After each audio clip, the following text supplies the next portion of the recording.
مرحبا، أنا براكاش جورا، جراح الأوعية الدموية في مستشفى أبولو هيل سيتي، حيدر أباد. فالأسباب لارتداء الجوارب الضاغطة ممكن نقسمها إلى وقائية وعلاجية أو علاجية بحتة. المرضى اللي يشتغلون في وظائف تتطلب الوقوف لفترات طويلة، أو الجلوس لفترات طويلة، أو المشي والسفر بشكل مفرط، يحتاجون يلبسون الجوارب الضاغطة بشكل وقائي. هذا الجوارب ممكن أن تكون من الفئة الأولى، يعني ضغطها أقل، أو ممكن أن تكون جوارب وقائية من تدلط الأوردة العميقة.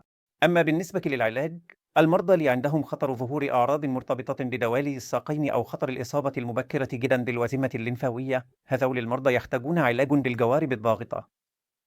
خصوصا في أمراض الأوردة، المرضى اللي عندهم دوالي واضحة أو أعراض مبكرة جدا مثل الألم أو عدم الراحة في الساق بعد الوقوف لفترة طويلة، ممكن يتم علاجهم بالبداية بالجوارب الضاغطة من الفئة الثانية.